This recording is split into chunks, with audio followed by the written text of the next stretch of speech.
ارحمنا بالقرآن واجعله لنا إماما ونورا وهدى ورحمة.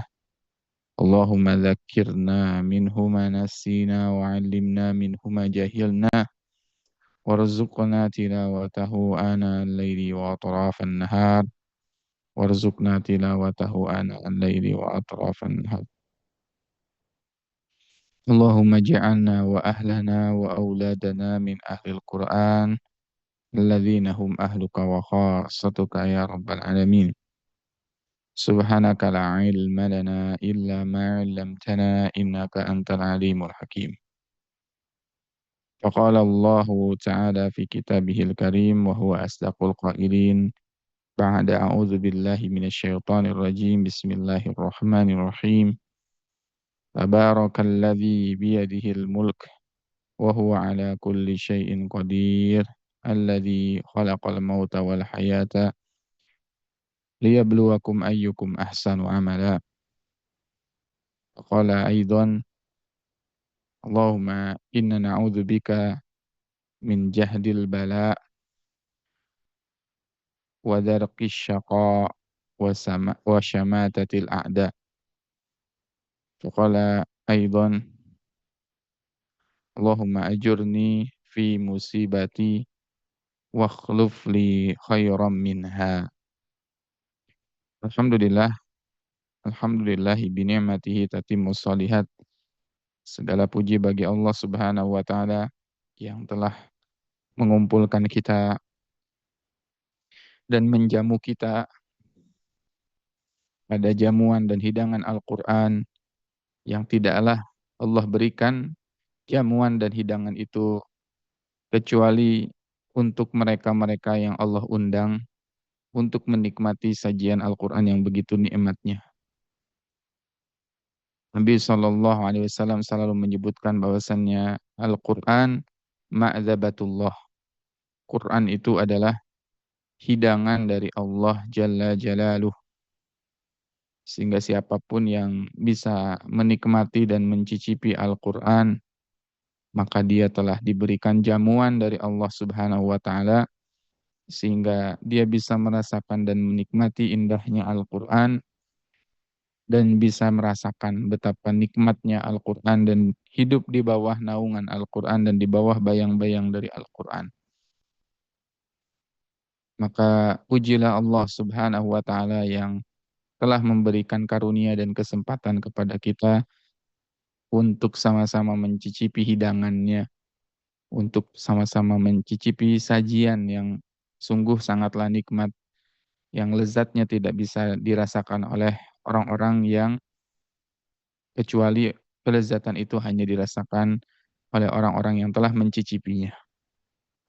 Tak lupa salawat serta salam selalu tercurah-curahkan kepada junjungan kita Habibana wa Nabiyana Muhammad sallallahu alaihi wasallam beserta keluarganya, para sahabatnya hingga kepada kita selaku umatnya hingga akhir zaman. Yang dengan wasilahnya kita bisa mengenal iman, kita bisa mengenal Islam, dan kita bisa menyelami indahnya Al-Quran. Dan juga kita banyak-banyak berdoa di majelis ilmu karena dalam sebuah hadis disebutkan ada malaikat-malaikat yang bertugas khusus menyambangi, ya, mendatangi mereka-mereka yang tergabung dalam majelis ilmu, mereka-mereka yang belajar Al-Quran, mereka-mereka yang mentadabburi Quran dan berkumpul pada satu majelis ilmu, sehingga di dalam sebuah hadis disebutkan majtama'a qaumun fi buyutin min buyutillah illa nazalat alaihimus sakinah wa ghasyiatumur rahmah wa hafatumul malaikah wa dzakarahumullahu fi man indah. Tidaklah satu majelis, satu kaum berkumpul di satu majelis, mereka yatadarasun al-Quran, mempelajari Al-Quran, illa nazalat alaihimus sakinah, kecuali akan diturunkan kepadanya sakinah. Ghasyiatumur rahmah, Dan Allah akan naungi mereka semua dengan rahmatnya Allah. Wahafathumul malaika, hari ini majelis kita dinaungi oleh sayap-sayap malaikat, yang malaikat itu kemudian membentangkan tangannya, membentangkan sayapnya, kemudian akan membawa doa dari orang-orang yang berdoa di majelis ilmu.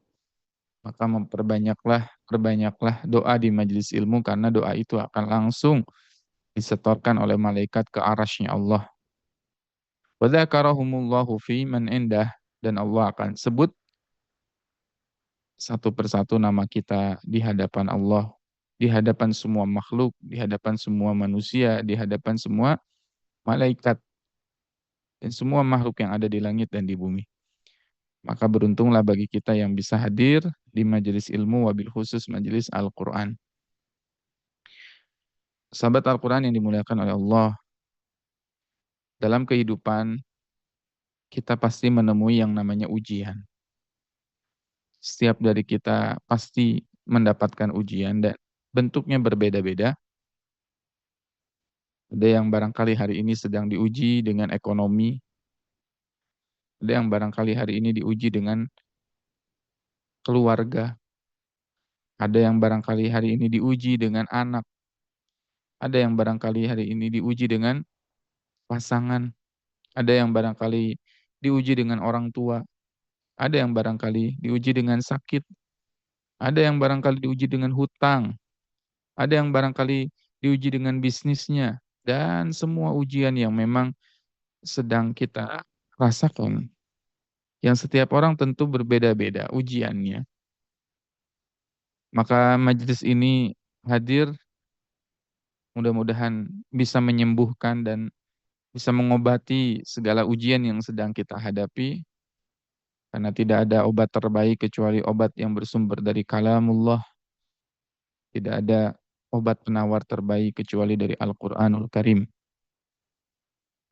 Maka penting sekali untuk kita mengilmui, sehingga suatu saat ketika ujian itu datang, kita sudah siap.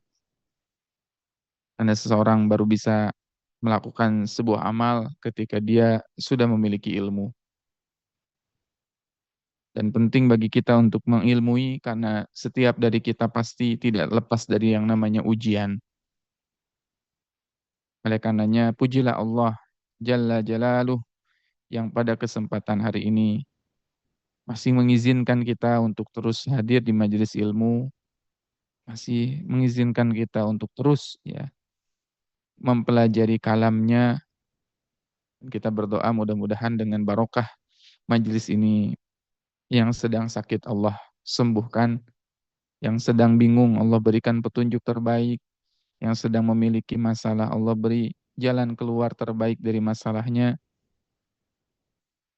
yang sedang memiliki hutang Allah lunasi hutang-hutangnya, yang sedang kesulitan Allah berikan kemudahan kepada kita semua.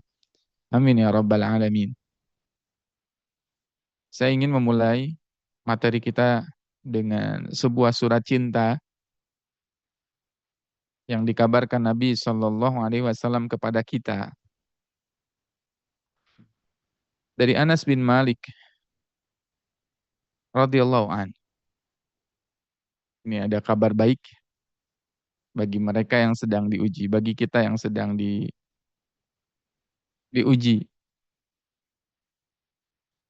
Dari Anas bin Malik radhiyallahu an.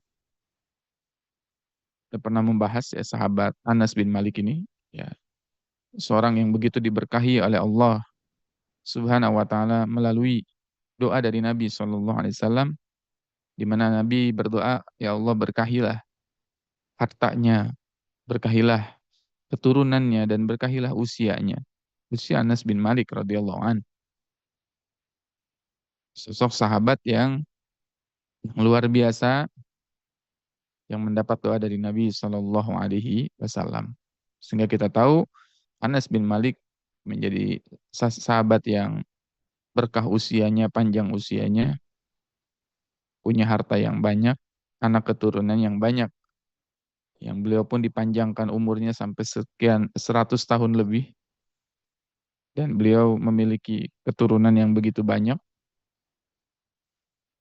Sampai dikabarkan ya dalam sebuah buku, beliau itu ketika masih hidup ya ada 300 dari anggota keluarganya yang sudah wafat namun Anasnya masih hidup.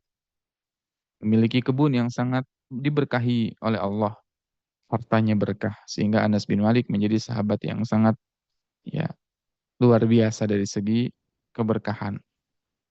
Beliau meriwayatkan sebuah hadis dari Nabi Shallallahu Alaihi Wasallam, Inna idhamal jazai ma'a idhamil bala. Wa inna allaha idza ahabba qauman ibtalahum.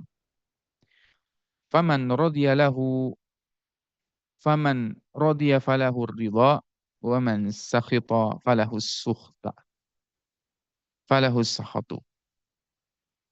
Inna nizamil jaza. Perhatikan kalimatnya. Sesungguhnya pahala yang besar itu beriringan bersama idhamil bala. Beriringan bersama ujian yang begitu berat.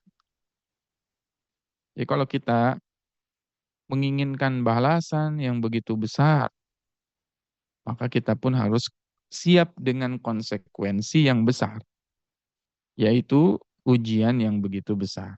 Ya, sehingga seseorang ya ketika diuji oleh Allah, maka dia mendapatkan pahala yang besar. Pahala yang besar itu didapat pun karena balasan ya dari ujian yang sangat berat. Ya, jadi semakin besar pahalanya, semakin berat ujiannya. Semakin berat bobot dari pahalanya, semakin berat pula ujiannya. Bahkan untuk meraih surganya Allah, kita butuh perjuangan yang tidak ringan. Perjuangan yang sungguh ya terasa berat, ya. Ujian yang pasti berat. Ya. Karena surga itu ya tidak bisa diraih ya dengan berleha-leha. Ibnu Qayyim rahimahullah taala pernah berkata bahwasannya surga itu mustahil ya diraih dengan apa? Dengan badan yang berleha-leha, dengan tubuh yang bermalas-malasan. Karena surga harus diraih dengan mujahadah, kesungguhan, kelelahan, totalitas. Sehingga merupakan sebuah angan-angan kosong ketika kita mengharapkan balasan yang besar, tapi tidak mau diuji oleh Allah Subhanahu wa ta'ala. Maka lanjutan dari hadisnya, wa innallaha idza ahabba qauman ibtalahum. Dan sesungguhnya Allah ketika mencintai suatu kaum, ibtalahum, maka dia akan menampakkan ujian untuk mereka. Jadi ujian itu merupakan apa? Tanda dari cintanya Allah Subhanahu wa taala.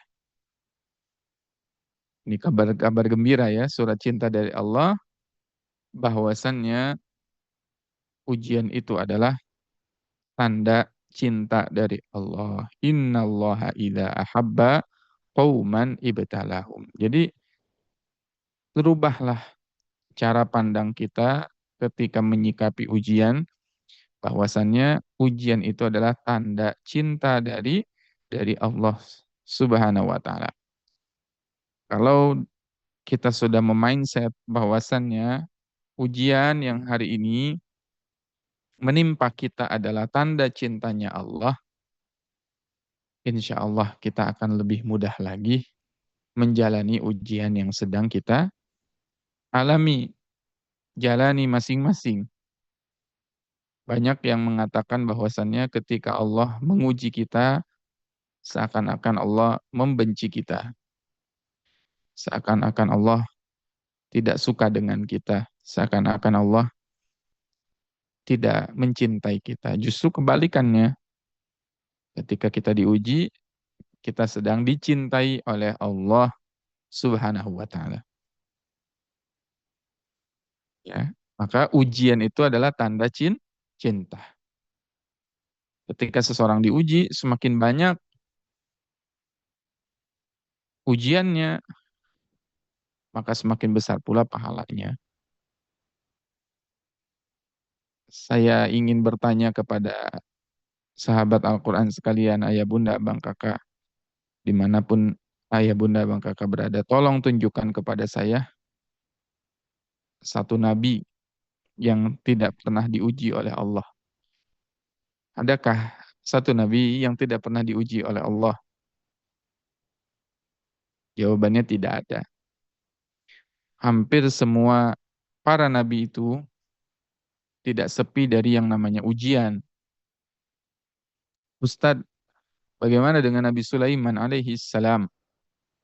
Yang kita tahu bahwasannya Nabi Sulaiman alaihi salam pun merupakan nabi yang diberi kenikmatan begitu banyak. Pun kita tahu bahwasannya Nabi Sulaiman alaihi salam itu pun diuji oleh Allah Subhanahu wa taala. Ya. Selevel Nabi Sulaiman yang kayaknya luar biasa. Maka kita bisa temukan dalam Quran surat Shad. A'udzu billahi minasyaitonir rajim. Bismillahirrahmanirrahim. Walaqad fatanna Sulaimana wa alqaina ala kursiyyihi jasadan thumma anab. Faqala rabbi ighfirli wa hab li mulkan la yanbaghi li ahadin min ba'di innahu awwab. Nabi Sulaiman termasuk nabi yang awwab. Innahu awwab. Selalu bertobat kepada Allah ketika diuji dalam keadaan sakit. Pun Nabi Sulaiman pernah diuji oleh Allah dalam keadaan sakit. Walaqad fatanna Sulaimana wa alqaina ala kursiyyihi jasadan thumma anab. Kemudian taubat ya ketika dia tergeletak dalam kursi singgasananya. Dalam tubuh yang begitu lemah. Qala rabbi gfirli, ya Allah, ampunilah aku, kata Nabi Sulaiman. Wa habli mulkan la yanbaghi li ahadin min ba'di. Berikanlah kerajaan yang tidak ada kerajaan yang mampu mengungguli kerajaanku yang sangat luar biasa, kerajaan kekuasaannya. Innaka antal wahhab, sesungguhnya engkau adalah zat yang maha memberikan kebaikan pada hamba-hambanya. Pun demikian dengan Nabi Ayyub. Wa ayyuba idnada rabbahu anni massani adh-dhur wa anta arhamur rahimin. Dan Nabi Ayyub pun dalam Quran surat Shad disebutkan bahwasannya Nabi Ayyub adalah sosok yang awwab. Sedahsyat apapun ujian yang menimpa kita,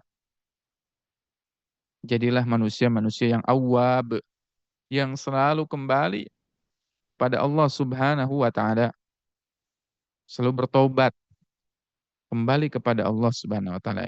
Insyaallah kita akan pelajari ya, bagaimana caranya kita kembali kepada Allah ketika ujian itu hadir menyapa.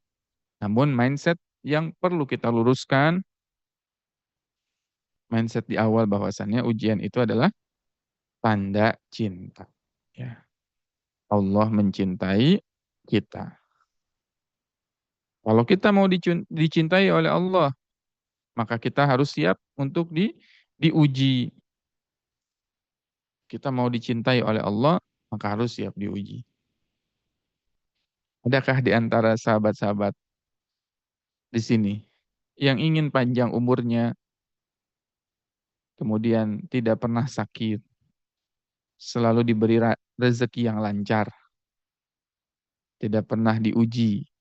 Ada tidak yang mau panjang usianya, tidak pernah sakit, tidak pernah diuji, tidak pernah apa kekurangan harta? Ada yang pengen? Masya Allah ya. Kan kita biasanya pengen panjang umur ya. Ya, pengen panjang umur, kemudian nggak pernah sakit, nggak pernah kekurangan harta di masa tua. Pengen nggak? Nah, ini Mau jawab tapi ragu-ragu gitu ya. Di masa tua tidak pernah sakit, kemudian diberi harta yang banyak, ya. Kemudian apa? Dipanjangkan usianya. Mau tidak? Ya, kalau mau itu Fir'aun ya. Fir'aun itu panjang usianya, tidak pernah sakit, dan tidak pernah kekurangan harta. Ya, sehingga dia ini merasa bahwasannya dia adalah manusia yang sempurna, sehingga dia mengatakan, Ana rabbukumul a'la. Ya, jadi kalau ada orang yang mau panjang umurnya, nggak pernah sakit, nggak pernah apa, nggak pernah kekurangan harta, ya punya karakteristik mirip Fir'aun ya, mirip Fir'aun. Ya, nah bercanda ya. Jadi dunia itu tidak ada parameternya dengan ketakwaan yang kita jalani. Maka lanjutan dari hadisnya, faman rodiya falahur ridho. Barang siapa yang dia itu ridho dengan ujian yang hadir pada dirinya. Falahur ridho, maka dia pun akan mendapatkan keridhaan dari Allah. Allahu Akbar. Ketika seseorang itu ridho dengan ujian, Allah akan berikan apa ridhonya. Dan adakah sesuatu yang lebih indah, sesuatu yang lebih dahsyat, sesuatu yang lebih kita inginkan kecuali ridhonya Allah? Adakah hal yang paling membahagiakan di dalam kehidupan kecuali kita dikasih ridho sama Allah? Apalagi yang mesti kita kejar ketika kita mendapatkan ridho dari Allah? Bukankah nikmat yang paling terbesar ketika seseorang masuk surga, bukan ketika seseorang itu mendapatkan surganya, tapi yang paling the next level adalah bukan hanya masuk surga, tetapi the next level adalah mendapat ridhonya Allah Subhanahu wa Ta'ala. Dalam Quran surat Al-Bayyinah, Allah berfirman, jazaohum inda rabbihim jannatu adnin tajri min tahtihal anharu khalidina fiha abada. Radhiyallahu anhum wa radu an. Dzalika liman khasyiha rabbah. Konon fasirin mengatakan bahwasannya yang paling berat itu bukan masuk surganya. Yang paling berat itu di atas surga itu adalah ketika seseorang itu mendapat ridhonya Allah. Ketika seseorang itu mendapat ridhonya Allah. Allahu Akbar. Sehingga para sahabat ya,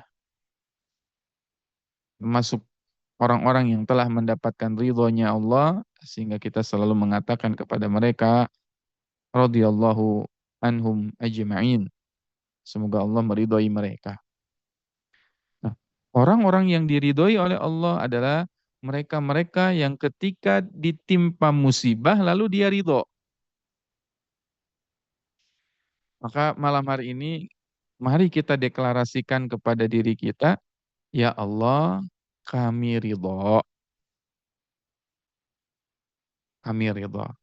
Yuk deklarasikan malam ini.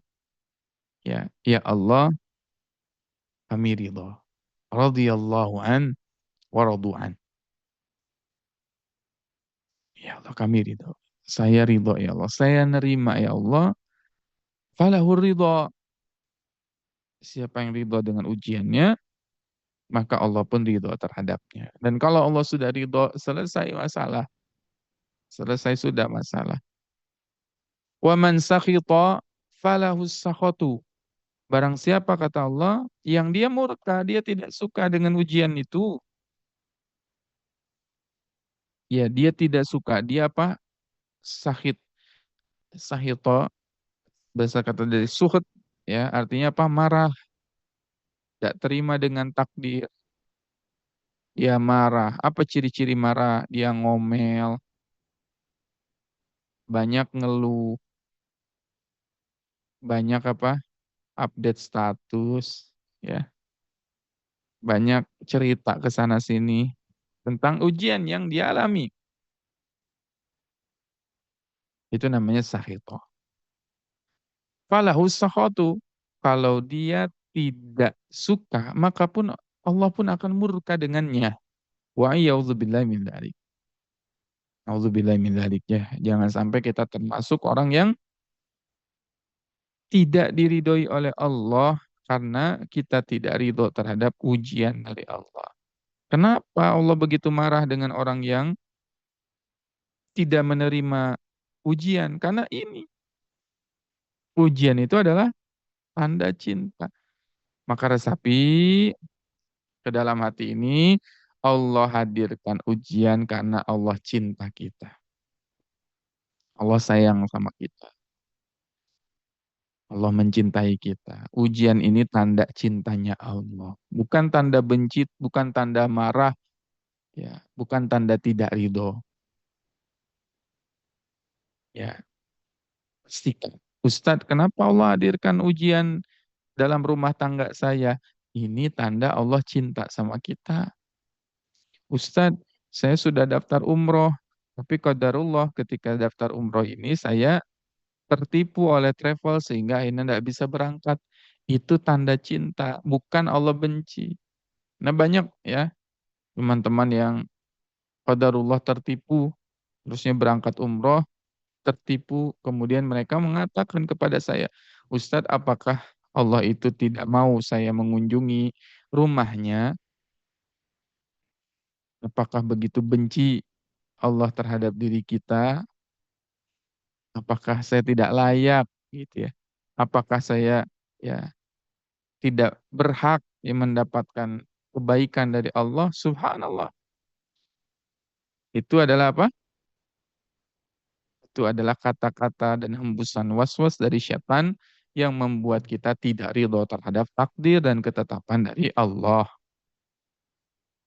Kalau setan itu berhasil membuat manusia itu tidak ridho dengan ujiannya, maka Allah pun mengatakan, barang siapa yang tidak ridho dengan takdir dan ketetapanku, maka carilah Tuhan yang lain, dan carilah kolong langit yang lain, carilah bumi yang lain untuk kalian hidup di dunia ini.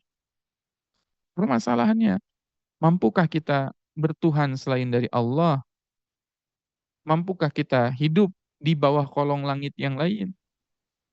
Mampukah kita hidup di luar dari bumi yang telah Allah berikan berbagai macam karunia kepada diri kita? Tidak akan bisa. Maka sebelum kita melangkah ya ke pembahasan-pembahasan yang lain, ridho dulu. Raditu billahi robba wa bil islami dina wa bi Muhammadin sallallahu alaihi wasallam nabiyya. Ulang-ulang kalimat itu. Terapi pertama ya. Ketika kita menghadapi ujian yang begitu beratnya, rasanya begitu menyesakkan dada, banyaklah kalimat raditu billahi robba wa bil islami dina wa bi Muhammadin sallallahu alaihi wasallam nabiyya. Ulang-ulang. Masih terasa berat lagi. Raditu billahi robba wa bil islami dina wa bi Muhammadin sallallahu alaihi wasallam nabiyya. Berat lagi. Raditu billahi robba wa bil islami dina wa bi Muhammadin sallallahu alaihi wasallam nabiyya. Kan kalimat itu dianjurkan dibaca 3 kali di pagi hari dan 3 kali di petang hari untuk menandakan keridhaan kita terhadap takdir dan ketetapan dari Allah Jalla Jalaluh. Ya, penting kita mendeklarasikan ridho, accept, menerima terlebih dahulu dari berbagai macam ujian yang Allah hadirkan dalam kehidupan kita. Ustadz, kenapa kalau kita tidak ridho, berat nanti ke depannya? Nah, ada batu yang mengganjal, batu ini menutupi aliran, ya, aliran rezeki, aliran kelancaran, ya, kemudahan. Ibarat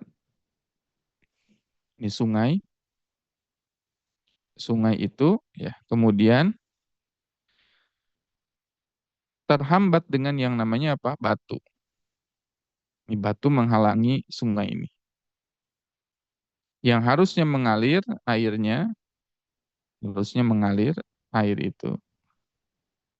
Dia tersendat dengan batu ini, tertahan. Maka singkirkan terlebih dahulu batunya, maka air itu akan mengalir dengan derasnya. Permasalahan kita hari ini, batu yang mengganjal ini masih menghalangi alirannya. Batu itu bernama apa? Ridho. Wallahi, sahabat Al-Quran yang dimuliakan Allah. Kalau kita sudah ridho, insya Allah ya masalah itu cepat keluar jalan solusinya. Hari ini kita ridho. Hari ini benar-benar kita cabut. Allah akan berikan jalan keluar yang begitu derasnya. Insya Allah. Kalau kita meridhoi terhadap ujian yang menimpa diri kita. Namun kita tahu bahwasannya ridho itu tidak serta-merta dia muncul langsung. Ridho itu lahir daripada ilmu. Ya, ridho itu lahir dari ilmu. Tidak mungkin seseorang itu mampu ridho. Ya, tidak mungkin seseorang itu mampu mampu ridho. Ujuk-ujuk dia ridho, enggak. Ridho itu diupayakan, diikhtiarkan dengan apa? Dengan ilmu. Ya. Ridho itu lahir dari ilmu. Yang penting bagi kita, bagi kita terus ya belajar, terus mengupgrade diri agar kita termasuk orang-orang yang mendapat ridhonya Allah Subhanahu wa taala. Ya. Terus untuk kita mendapatkan keridhaan dari Allah Subhanahu wa taala. Makanya di dalam hadis disebutkan ya tentang sebuah doa ketika kita minta surga pun kita awali selalu dengan meminta ridhonya terlebih dahulu. Allahumma inna nas'aluka ridhoka wal jannah wa na'udzubika min sakhatika wan nar. Allahumma inna nas'aluka ridhoka. Ya Allah, sesungguhnya kami memohon kepada Engkau ridhomu. Ridho dulu yang kita minta. Baru setelah ridho minta surga. Surga di sini bisa bermakna apa? Bisa bermakna ujian, lulus lulus dari ujian, bisa bermakna apa? Hutang yang terbayar, bisa bermakna apa? Masalah yang selesai, bisa bermakna ya ujian-ujian yang hadir diselesaikan oleh Allah itu namanya jannah. Allahumma inna nas'aluka ridhaka wal jannah wa na'udzubika min sakhatika wan nar. Di sini disebutkan lagi di dalam doa sakhatika wan nar. Sakhat murka dan neraka. Ya. Ridho mengantarkan kepada surga, murka mengantarkan kepada neraka. Maka pilih malam ini kita yang memilih takdir itu mau memilih ridho atau mau memilih murka. Kalau ridho, Allah sediakan surganya. Kalau murka, Allah sediakan neraka. Kita yang memilih malam ini mau tetap mengutuk takdir, mau tetap mengutuk ujian, mengeluh, mengomel ya tentang ujian yang kita hadapi atau kita mau memilih ridho. Itu pilihan kita. Dan insya Allah ya dari 318 yang hadir ini ketika ridho terhadap semua ketetapan takdir Allah, insya Allah ya dari majelis ini ada orang-orang yang nanti akan mendapatkan kabar gembira dari ujian yang telah Allah hadirkan. Dan barangkali hari ini Allah Jalla Jalaluh memberikan kepada kita semua wasilah hadir di majelis ini karena Allah ingin kebaikan untuk diri kita. Tidak serta-merta kita hadir ke majelis ini kecuali Allah yang menggerakkan. Apa? Allah yang menggerakkan. Kita hadir ke sini enggak ada yang kebetulan. Semua ditakdirkan oleh Allah. Semua digiring kita itu menuju takdirnya Allah. Barangkali ini adalah jawaban dari semua permasalahan yang kita sedang alami hari-hari ini. Ya, dari semua permasalahan yang sedang kita alami hari-hari ini. Bismillah. Ya, bismillah. Mudah-mudahan Allah melapangkan hati orang-orang yang sedang penuh dengan ujian. Allah berikan kelapangan dengan kabar gembira dari Al-Quranul Karim. Al-Quran adalah yang bisa menyembuhkan segala penyakit-penyakit yang ada dalam diri kita, yang ada dalam hati kita. Nah, saya ingin mengajak sahabat Al-Quran untuk menyelami indahnya suratul Mulk, surat Al-Mulk, surat yang kita selalu baca setiap malam.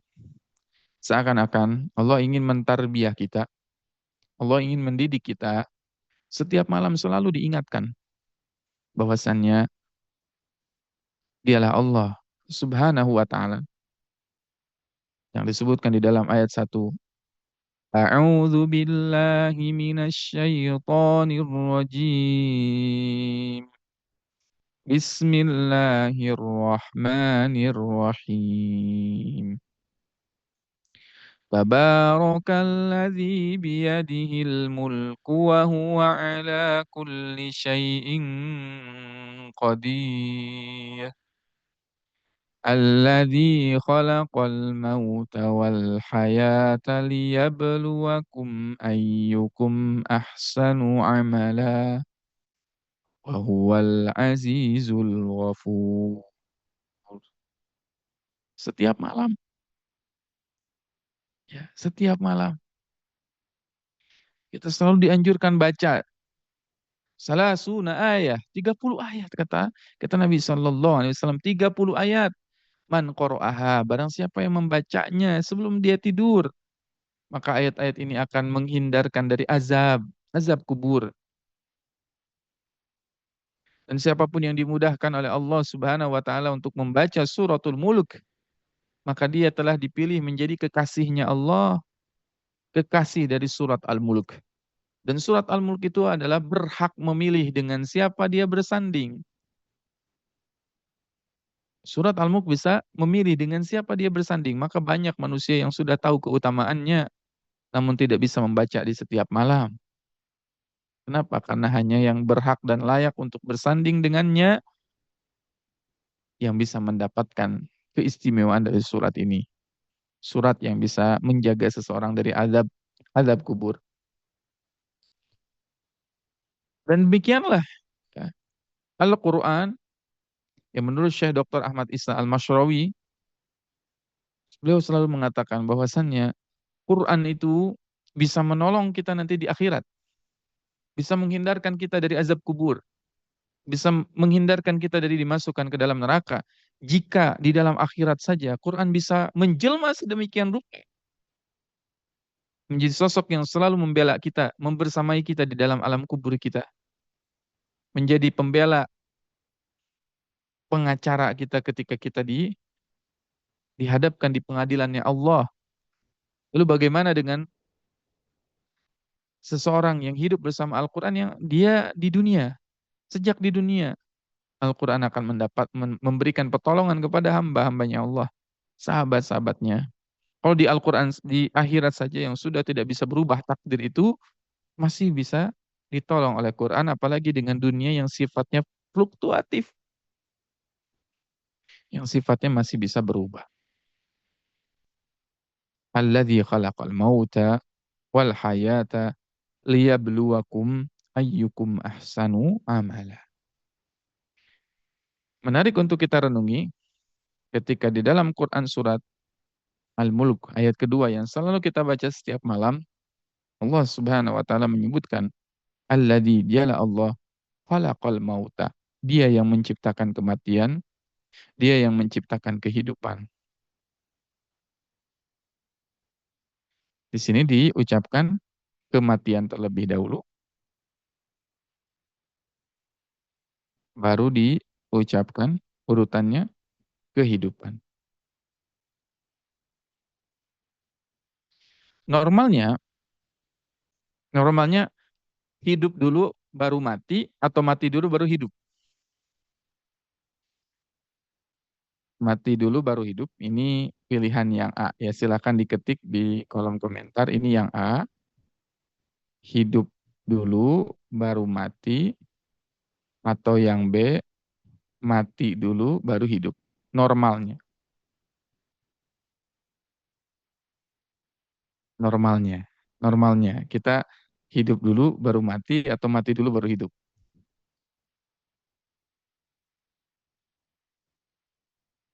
Normalnya adalah yang A.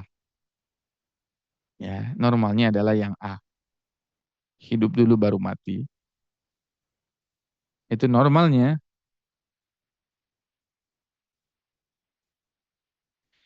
Ar-Rahman 'allamal Qur'an. Khalaqal insan 'allamahul bayan. Khalaqal insan 'allamahul bayan. Nanti baru matinya itu kullu man 'alaiha fan wa yabqa wajhu rabbika dzul jalali wal ikram. Semua yang bernyawa akan mati. Kullu man 'alaiha fan. Semua akan fana. Wa yabqa, yang tersisa hanyalah wajhu rabbika dzul jalali wal ikram. Normalnya adalah hidup dulu baru mati. Ah, tetapi kenapa Allah Subhanahu wa taala menyebutkan dalam Quran surat Al-Mulk ayat 2, dialah Allah yang menciptakan kematian baru kehidupan. Khalaqal mauta wal haya. Para ulama membahas penyusunan kosakata al-mauta wal hayata, ya, sehingga dalam ilmu tafsir ada satu keilmuan tersendiri yang namanya qadim wa ta'khir. Ada yang ditakdim, didahulukan, dan diakhirkan. Ya, sehingga susunan-susunan kosakata dalam Quran itu nggak main-main, sahabat Quran ya. Dia disusun dengan presisi. Sehingga kata wahwal azizul ghafur, kita sering temukan ya di penghujung ayat. Wahwal azizul ghafur. Kemudian apa lagi? Ya. Wahuwal ghafurul wadud. Al-ghafur al-wadud. Bismillahirrahmanirrahim. Contoh ya terpendek, ya terdekat dengan kita. Bismillahirrahmanirrahim. Kenapa susunannya Ar-Rahman dulu baru Ar-Rahim? Itu tidak ngasal susunannya. Contoh kita bahas ya. Ini ilmu menarik dan ilmu mahal. Jarang dijelaskan dimanapun. Jadi bisa disimak dengan seksama dan bisa ditulis ya. Wa huwal azizul ghafur. Kenapa kata aziz itu didahulukan daripada al-ghafur? Menarik ya. Kalau kita baca terjemah nggak akan ngefeel, nggak akan dapat nih. Dia maha perkasa lagi, dia maha pengampun. Kenapa kata al-aziz didahulukan daripada al-ghafur? Setelah kita tahu bahwasannya seseorang itu baru bisa mengampuni kalau dia punya sifat perkasa. Bagaimana seseorang bisa mengampuni kalau dia sendiri nggak punya kuasa? Gitu ya. Sampai di sini paham? Bisa diserap? Seseorang itu al-ghafur, mampu mengampuni ketika dia mampu membalas. Jadi kalau ada seseorang, ya udah Ustaz saya ampuni saja, saya maafkan dia, tapi dia nggak punya power, itu bukan bukan mengampuni, tapi itu apa? Pasrah. Dia nggak bisa ngapa-ngapain, ya udah terima aja gitu. Dan dialah Allah yang Al-Aziz, mampu Allah itu menghukum seseorang, mampu Allah itu mengazab seseorang, tapi Allah kesampingkan azab itu dan Allah berikan ghafur. Ibarat orang bisa marah nih, kita bisa marah, kita mampu marah, tapi kita lebih memilih mengampuni. Itu namanya Al-Aziz. Sehingga maknanya tidak mungkin Al-Ghafur ditaruh di depan Al-Aziz di belakang. Ya, seseorang yang memaafkan, dia punya kuasa untuk apa? Membalas. Seorang yang punya kuasa untuk balas. Saya punya Ustadz kemampuan dan kesempatan untuk membalas dia. Tapi saya memilih untuk mengampuninya. Jadi ampunan itu lahir dari Al-Aziz. Sifat keperkasaan ya. Kekuatan, power gitu ya. Tapi dia tidak menggunakan itu untuk ya membalas, tapi digunakan untuk memaafkan. Itu namanya Al-Aziz. Dan itu indah sekali. Di dalam Quran banyak sekali ya, urutan-urutan seperti ini ya. Ditutup ayat Al-Quran dengan asma-asma Allah. Renungkan. Fa'tabiru ya ulil albab. Ya, maka ambillah hikmah wahai ulil albab. Nah, kenapa termasuk al-mauta wal hayata? Nah, para ulama menjelaskan dan mengkaji panjang kali lebar terkait didahulukannya kata al-mauta. Al-mauta didahulukan daripada al-haya, ya, didahulukan daripada al-haya. Kenapa? Seakan-akan Allah ingin mengatakan kepada kita bahwasannya liyabluwakum, ujian itu akan terus ada meskipun kamu dalam keadaan mati. Sampai kamu mati pun ujian itu akan tetap ada. Jadi tidak usah khawatir ketika kita hidup di dunia ini, kapan batas seseorang itu mengalami ujian. Sampai mati pun dia diuji. Bahkan, wa iya'udzubillahi min dzalik, daripada orang-orang yang kafir sekalipun.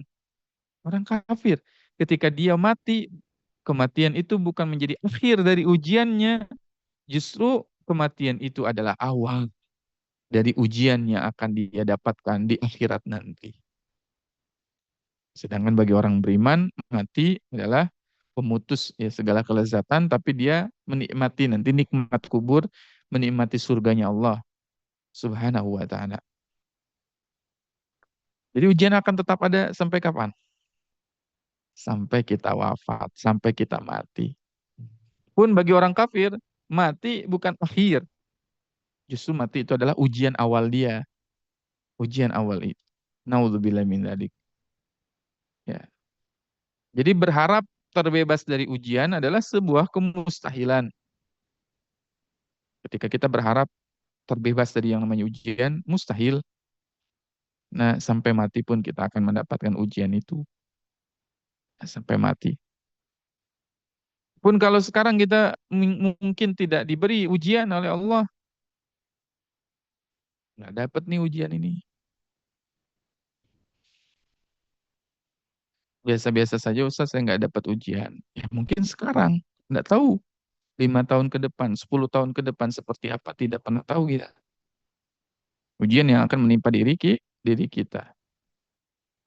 Ya, bahkan seseorang pun yang diberi nikmat begitu banyak, ya, tetap diuji oleh Allah. Orang kaya pun diuji. Wa nabluukum bisyarri wal khairi fitnah wa ilaina turja'un. Surah Al-Anbiya. Wa nabluukum. Di sini ada kata liyabluwakum. Di sini ya di surat Al-Anbiya wa nabluukum bisyarri berasal dari kata bala ya. Bala yang artinya apa? Ujian. Ya, bala. Yang kita akan bedakan apa itu musibah, apa itu bala, apa itu fitnah. Ya, di dalam Al-Qur'an. Ya, ada 3 jenis ujian di dalam Al-Quran. Nah, di sini disebutkannya adalah liyabluwakum, untuk menguji kalian dengan kata bala. Ya, alladzi khalaqal mauta. Jadi gimana nih mengharapkan sebuah ya kita ini nggak diuji, nggak dapat ujian adalah sebuah kemustahilan karena mustahil seseorang itu dibiarkan begitu saja tanpa diuji. Sampai kapan ujian itu akan ada? Sampai kita wafat. Ya, bahkan disebutkan dalam Al-Quran, ya disebutkan bahwasannya musibatul maut, kematian itu adalah musibatul maut, ya kematian yang paling besar adalah yaitu ujian kematian, ya musibah yang paling besar dalam kehidupan adalah musibatul maut, musibah kita mati, ya itu musibah, ya musibah yang sebenarnya. Mudah-mudahan akhir dari ujian kita itu adalah kematian, ya itu terakhir, ya mudah-mudahan gitu ya. Ya, sehingga dalam doa Nabi Shallallahu Alaihi Wasallam selalu berdoa, Allahumma aslih lana dinana alladhi huwa ismatu amrina wa aslih lana dunyana allati fiha ma'ashuna, wa aslih lana akhiratana allati ilaiha ma'aduna, waj'alil hayata ziyadatan lana fi kulli khair, waj'alil mauta rahatan lana min kulli syarr. Nabi SAW selalu meminta, ini selevel Nabi ya. Allahumma ja'alil, ya Allah jadikanlah hayatana ziyadata fi kulli khair. Hidup kami ini isinya tuh bertambah kebaikan. Waj'alil hayata ziyadata lana fi kulli khair. Kita harus minta sama Allah menjadi manusia-manusia yang bertambah kebaikan ketika hidup. Tambah, tambah, tambah, tambah kebaikan. Semakin usianya bertambah, semakin bertambah pula kebaikannya.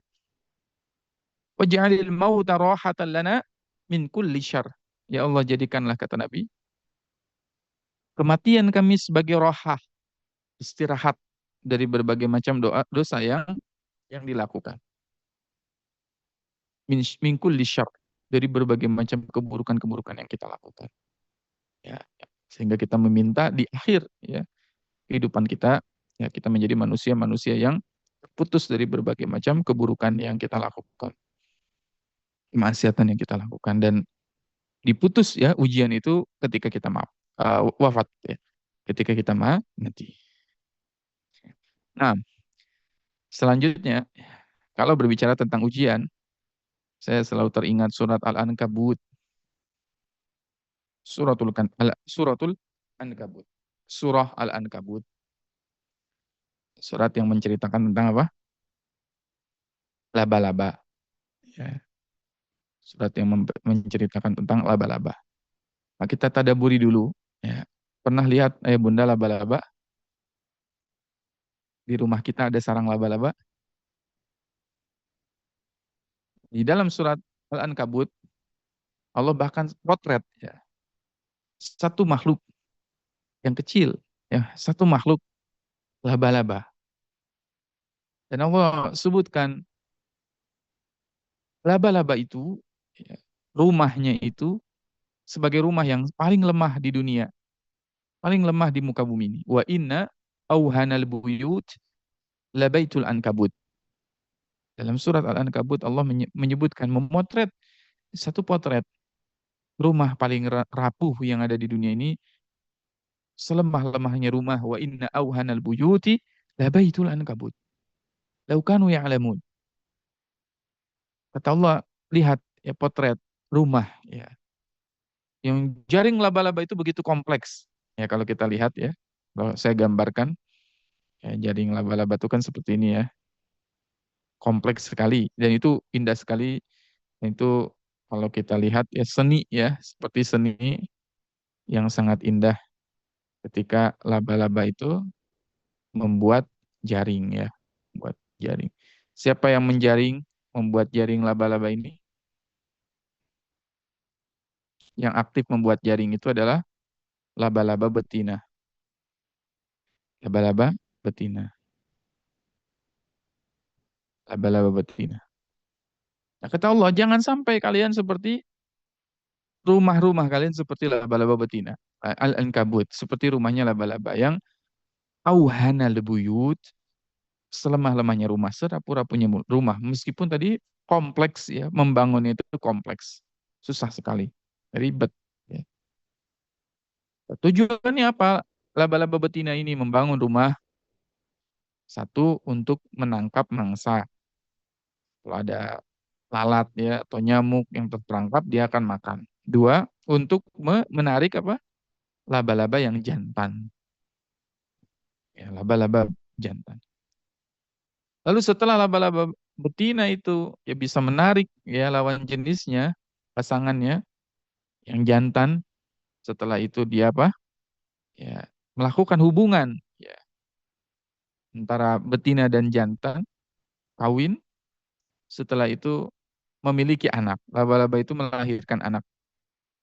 Setelah melahirkan anak, maka sang betina akan membunuh suaminya, membunuh laba-laba yang jantan dan dilempar dari rumahnya. Allahu Akbar.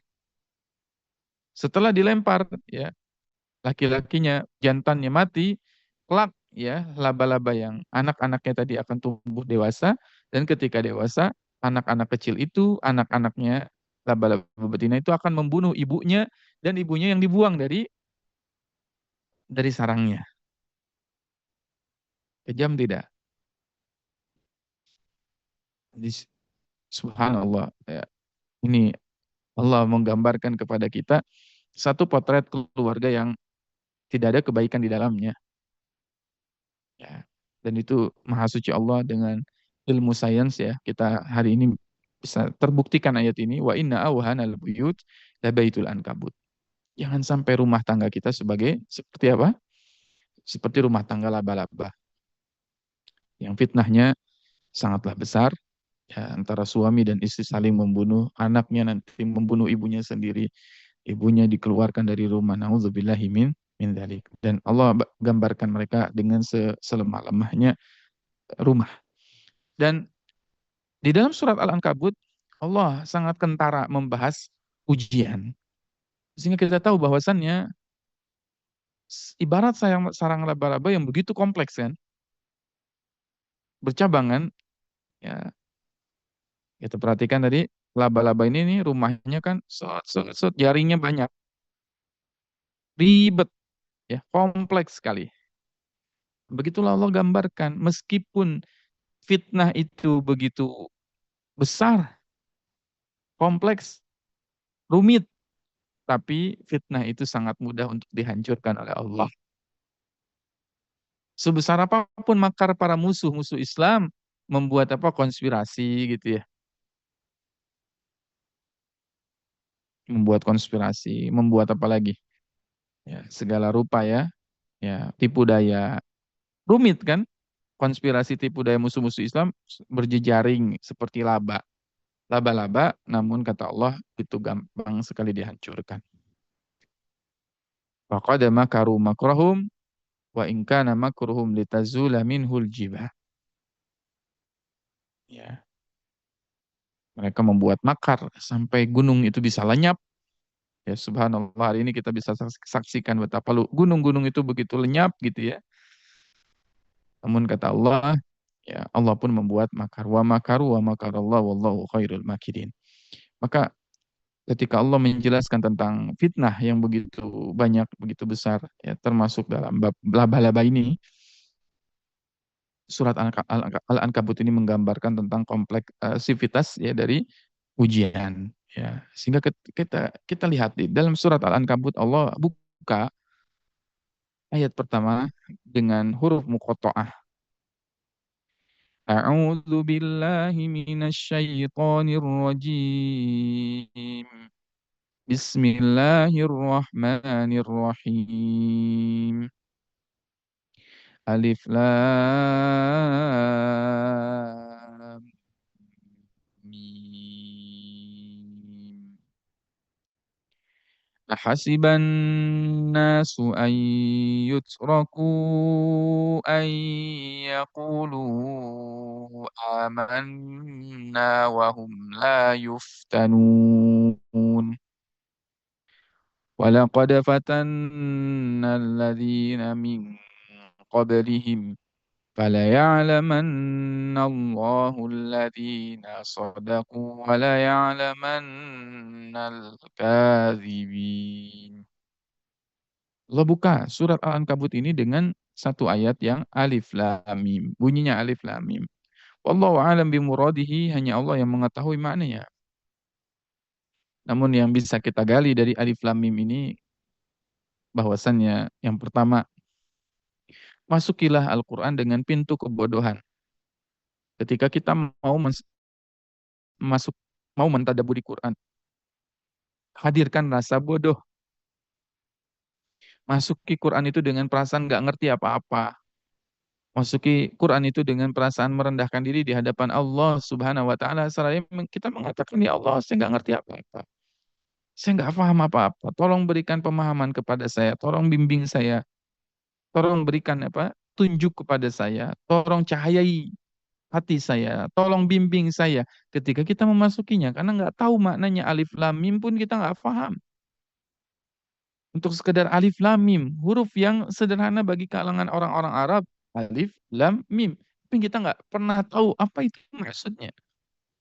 Maka jangan pernah kita memasuki Al-Quran dengan kesombongan. Merasa, cuman gitu doang. Itu mah cuman ngebahas surat Al-Ankabut.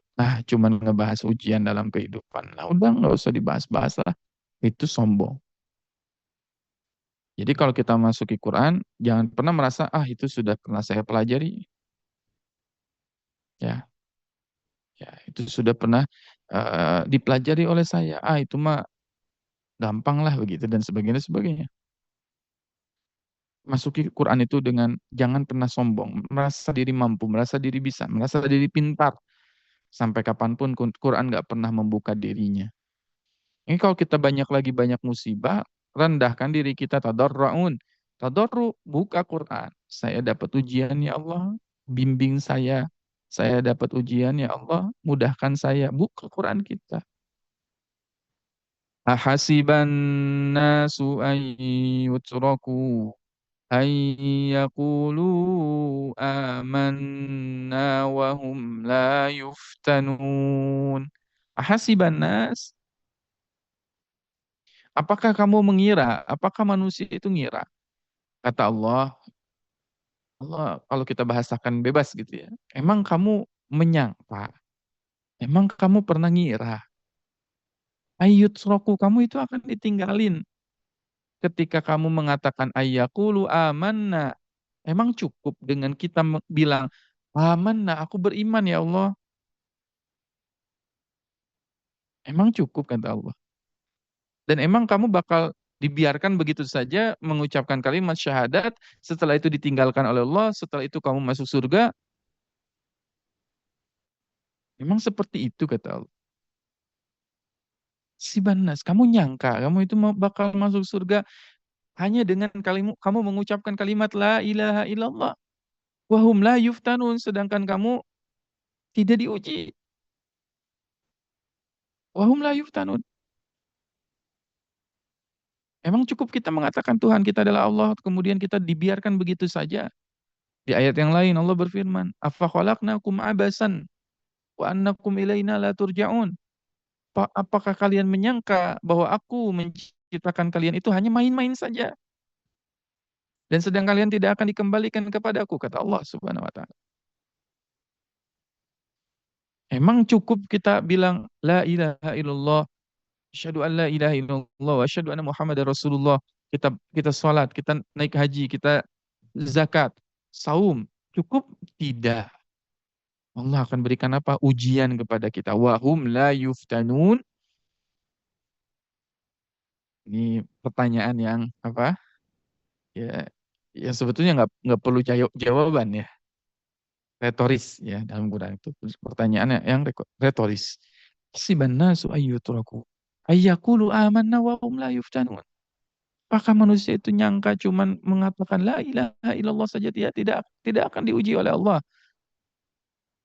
Sedangkan kata Allah Subhanahu wa taala, walaqad fatanna alladziina min qablihim fala ya'lamanna Allahu alladziina shadaqu wa la ya'lamanna al-kadzibin.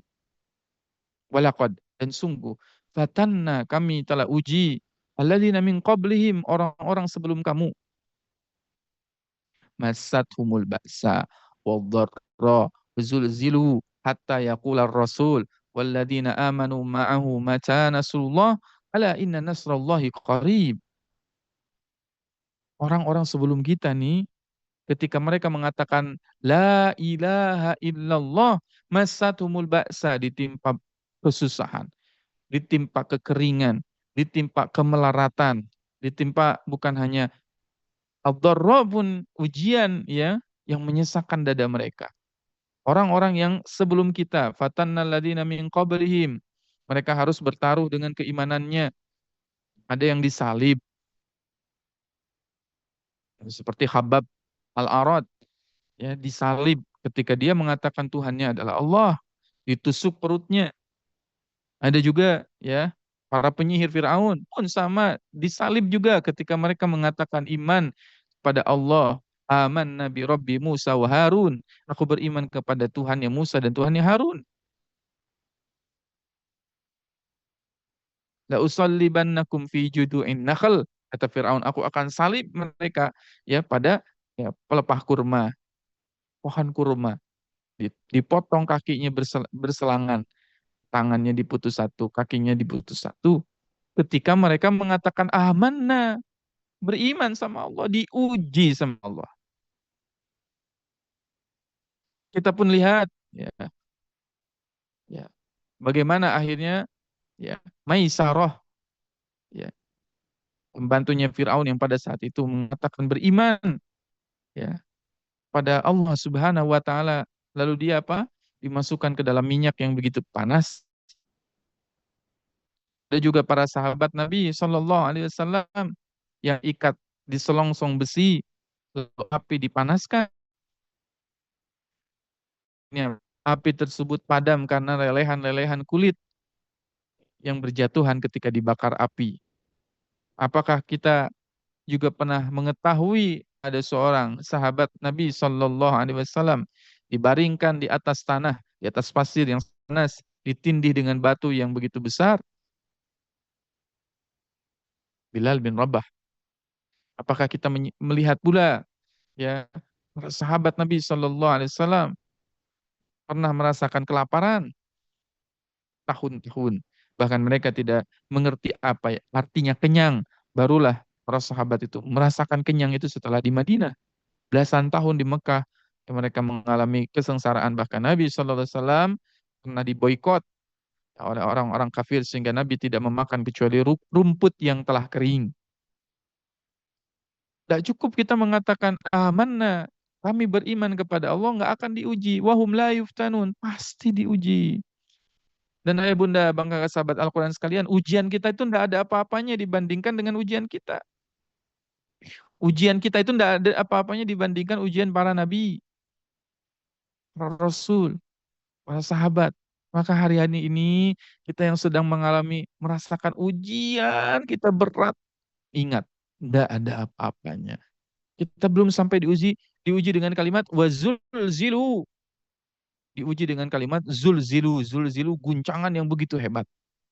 Sampai-sampai para nabi, sampai-sampai para sahabat dan nabi berkata, mata nasrullah, kapan pertolongan Allah itu datang? Ala inna nasrullahi qarib. Tahuilah sesungguhnya pertolongan Allah itu sangatlah dekat. Walaqad fatanna alladziina min qablihim. Orang-orang sebelum kita pernah diuji dengan ujian yang lebih parah daripada apa yang kita alami hari ini. Tentu ya tanpa mengurangi rasa hormat ya. Saya berkata seperti ini tanpa mengurangi rasa hormat dengan ujian yang ayah bunda alami hari-hari ini. Yang pun terasa berat, tapi biarlah Al-Quran ini yang menyembuhkan kita. Biarlah Al-Quran yang menghibur kita. Bahwasannya, wahai fulan, Allah menyapa kita dengan Quran ini, wahai fulan, ketika kamu merasakan sakit, orang-orang terdahulu lebih merasakan sakit. Nabi Ayyub alaihissalam kurang sakit seperti apa? Sananya sakit ditinggalkan, ya, diuji oleh Allah, ya, sampai anak-anaknya pun ya, diwafatkan oleh Allah. 12 anaknya wafat ya karena gempa bumi ditimpa, semuanya hancur. Ladangnya, bisnisnya, ya, ternakannya terbawa air bah. Ya, bisnisnya, kekayaannya hilang dalam sekejap. Sakit diuji oleh Allah Jalla Jalaluh ya ketika menghadapi ujian. Dengan Quran kita bisa berbesar hati, dengan Quran kita bisa tertenagai. Lalu untuk apa Ustaz ujian itu hadir? Fala ya'lamannallahu alladhina sadaqu wa la ya'lamannal kadzibin. Dengan ujian itu Allah mengetahui siapa yang sadaku, mereka yang benar, wa la ya'lamannal kadzibin, dan siapa yang dusta terhadap keimanan mereka. Jadi ujian itu fungsinya untuk apa? Menguji sampai level titik nadir keimanan kita itu sampai mana sih? Banyak orang yang masih bisa mengatakan Allah itu maha baik. Allah itu adalah zat ya yang Al-Ghafur, Asy-Syakur, Ar-Rahman, Ar-Rahim ketika dia tidak diuji. Namun ketika ujian itu datang, banyak orang-orang yang nggak percaya lagi sama Allah. Dia bisa mengatakan Allah itu maha baik ketika hari-hari normal. Tapi ketika seseorang diuji, lalu dia tetap mengatakan Rabbuna Allah, Tuhan kami adalah Allah. Allah Ar-Rahman, Allah Ar-Rahim, Allah Al-Malik, Al-Quddus, As-Salam, Al-Mu'min. Dia masih tetap bertuhankan Allah ketika diuji, maka dia menjadi orang yang sadaku, benar kata.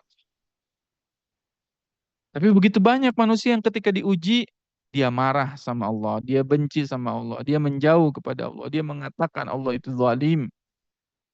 Kenapa ya Allah saya mendapat takdir seperti ini? Kenapa ya Allah harus saya? Kenapa ya Allah? Kenapa ya Allah? Kenapa ya Allah? Mana yang membedakan? Sodaku atau kadzibin? Nah, lihat kalimat sodaku, ya. Sodaku adalah fi'il mudhari yang artinya apa? Bisa berubah. Ya, jadi kejujuran kita pada Allah itu diujinya dari mana? Ketika kita diuji, masih beriman nggak sama Allah? Masih bertuhankan Allah enggak? Karena banyak akhirnya yang orang-orang yang marah dengan takdir, marah dengan ketetapan Allah. Enggak mau lagi baca Quran, enggak mau lagi sholat, capek jadi orang baik. Ustadz, saya enggak mau lagi sholat, Ustadz. Saya bertahun-tahun sholat, tapi Allah enggak nolong saya. Hadirin. Ustadz, saya enggak mau lagi berbuat baik sama orang lain. Ketika saya berbuat baik sama orang lain, toh saya dimanfaatkan oleh orang lain. Saya ditipu oleh orang lain. Kadzibin. Ustadz, saya nggak mau lagi baca Quran, nggak mau lagi percaya dengan Allah. Kadzibin. Sodaku. Wala ya'lamanna Allahu alladhina sodaku wala ya'lamanna al-kadzibin. Maka perhatikan para Nabi SAW ketika diuji mereka bukan semakin jauh, bukan semakin jauh dari Allah, justru mereka semakin mendekat, semakin merapat, semakin merapat, semakin merapat. Tidak ada lagi tempat kita lari. Fa'aina tadhhabun? Fa'aina tadhhabun? Fa'aina tadhhabun? Allah selalu berkata kepada kita, Aina tadhhabun? Mau kemana kamu lari? Mau kemana kamu pergi? Mau kemana lagi kata Allah? Kecuali kepada Allah, datang kepada Allah Subhanahu wa taala. Lihat ujian di dalam ayat ini disebut dengan kata fatanna, ya. Sering kita dengar fitnah. Ya, fitnatun berasal dari kata fatanna, fitnah. Ya, fitnah ujian berasal dari kata fatanna. Fatanna itu artinya apa? Memanaskan emas sampai keluar, ya, dan terpisah dari zat-zat yang tidak diperlukan, partikel-partikel yang tidak diperlukan. Kalau kita manasin emas, itu kan ketika dipanasin ada besinya, ada kandungan logam yang lain, dipisahkan, dipanaskan dengan api yang begitu panas, sehingga muncullah emas yang murni. Maka ujian itu sebetulnya apa? Ketika dilebur, keluarnya emas yang murni. Ujian itu dihasilkan untuk apa? Dihadirkan untuk kita apa? Keluar emas terbaik dalam diri kita, potensi terbaik dalam diri kita. Dan betapa banyak manusia-manusia jika diuji keluarlah potensi terbaiknya. Mungkin sebelumnya nggak kepikiran, Ustadz saya ditinggalkan Ustadz, ditinggalkan suami, suaminya nggak tahu kemana. Tapi dengan ujian itu, dia ditinggalkan suami, dia harus menghidupi anak. Akhirnya dia apa yang dilakukan? Oh dia kerja pontang-panting. Meskipun ini pontang-panting. Dia akhirnya dagang ke sana ke sini. Ya jualan, beli ini, bisnis ini, bisnis ini. Sebelumnya nggak ada potensi itu. Ada seorang cerita kepada saya, Ustadz, saya ini dulu ya, tinggalkan suami saya. Ya, suami saya pergi, kemudian saya dan anak-anak dibiarkan, akhirnya saya harus berusaha, mati-matian bisnis, mati-matian apa? Bekerja dan sebagainya. Keluar potensi terbaiknya, yang alhamdulillah Ustaz. Kata beliau ya, saya bisa menyekolahkan 3 anak saya, mengkuliahkan 3 orang anak saya, dikuliahin satu-satuan. Sekarang dia tinggal menikmati apa? Masa tua, menikmati kehidupan. Ya. Saya sekarang tinggal jalan-jalan aja Ustaz. Ya, pergilah dia kemana, pergilah dia kemana. Kalau nggak diuji pada saat itu, saya nggak tahu Ustaz, seperti apa jadinya. Allahu Akbar. Kadang orang tuh harus diuji dulu baru keluar pensi terbaiknya. Yang tadinya dia leha-leha, ya, yang tadinya mungkin dia santai-santai hidup, diuji, oh dia keluar terbaik, ya, keluar terbaik. Walaqad fatanna alladziina min qablihim. Keluar ujiannya ketika apa? Keluar emas terbaik ketika diuji, dipanaskan. Itu baru keluar emas yang murni. Tidak bisa emas yang murni itu keluar tanpa proses pemanasan. Pasti ada polutannya, pasti ada apa? Zat-zat yang tidak dibutuhkan. Semakin murni karatnya, semakin mahal emasnya. Ya, semakin murni emasnya, semakin apa?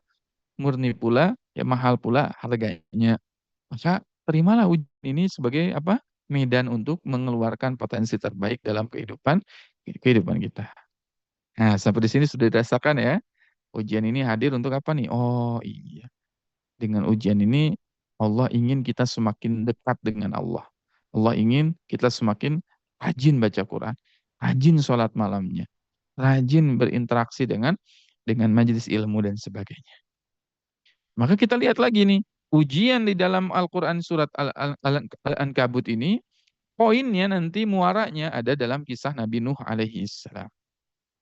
Nah, di ayat ke-14 nanti kita akan temukan di surat Al-Anbiya. Surat Al-Anbiya.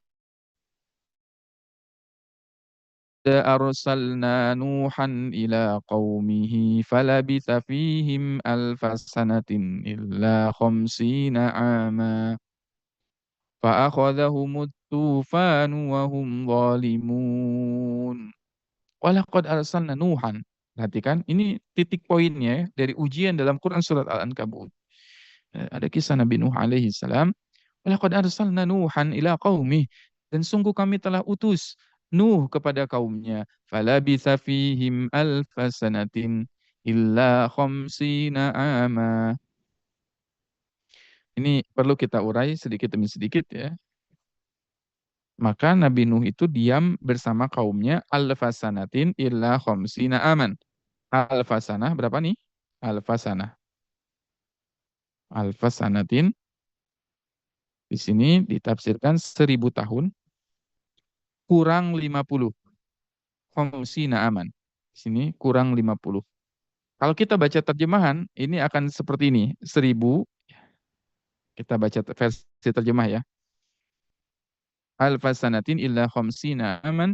1000 tahun, ilahnya diartikan di sini kurang. 1000 tahun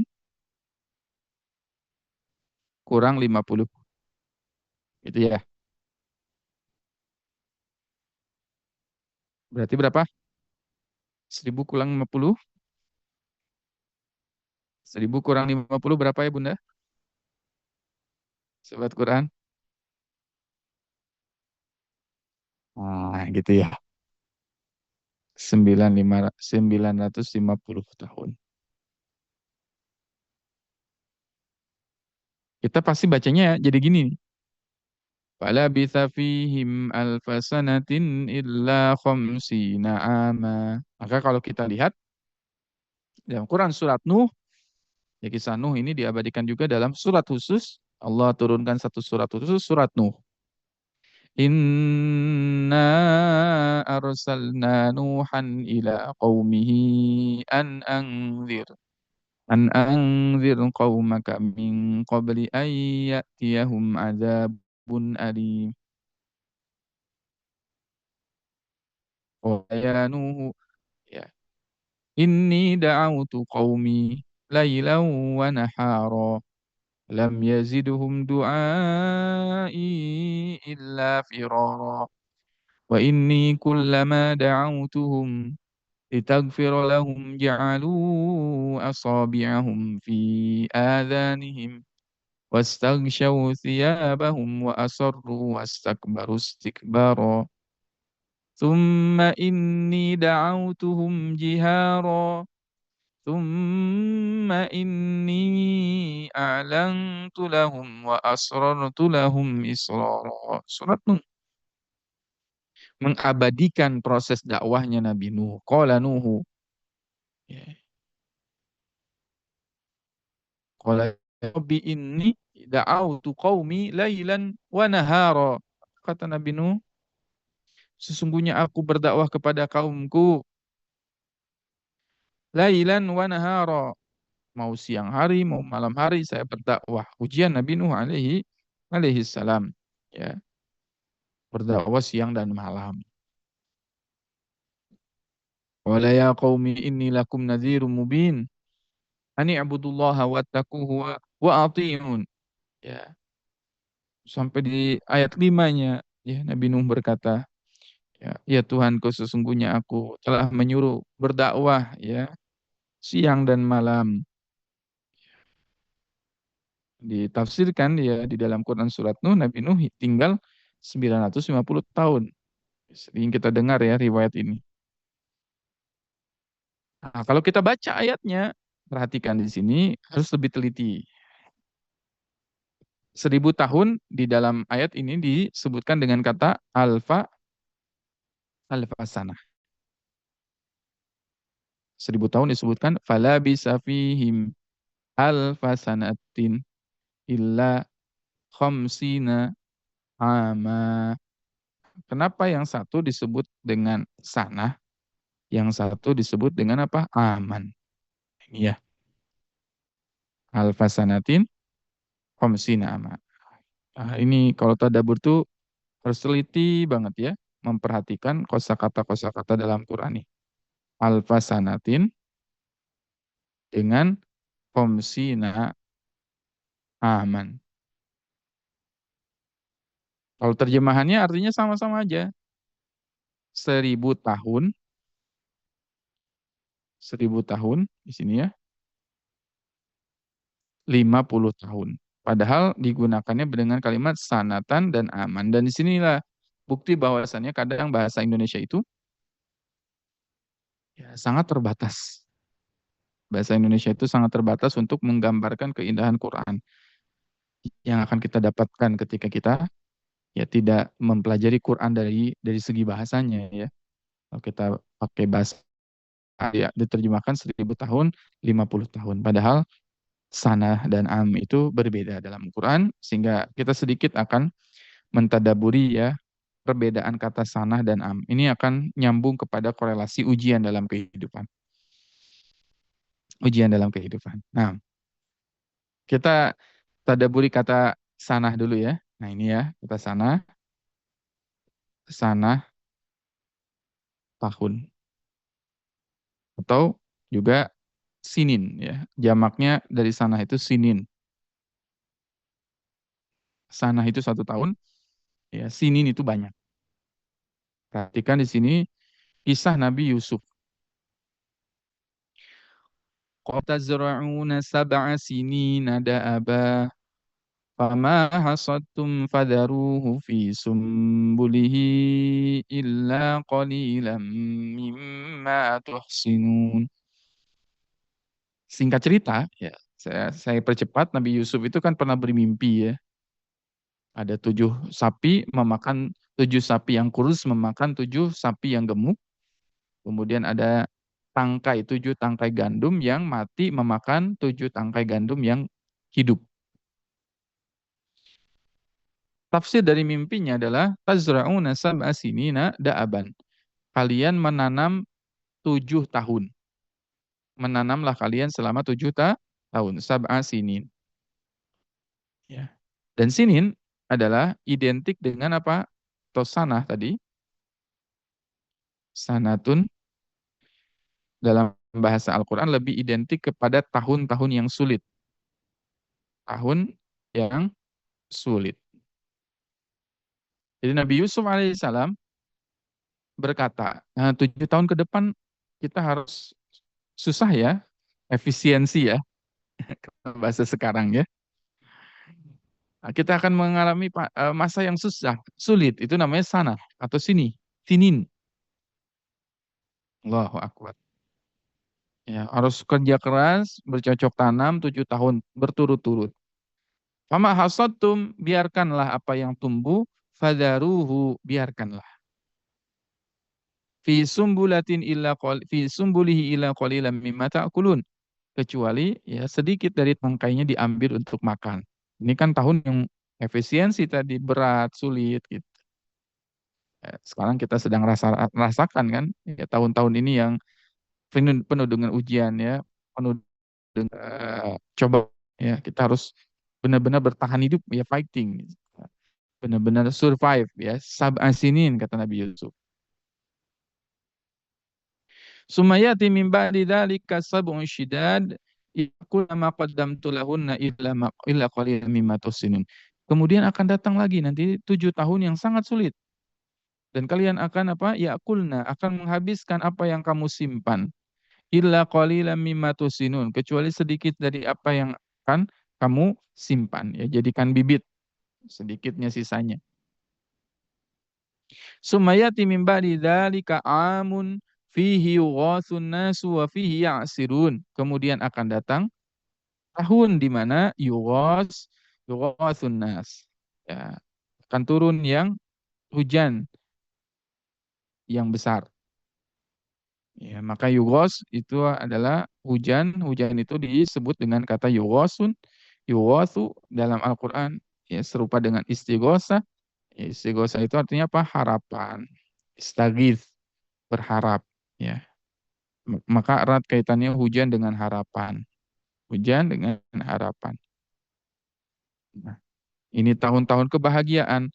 Maka disinilah keindahan Quran. Saya coba urai benang merahnya. Namun adalah tahun yang identik dengan kebahagiaan.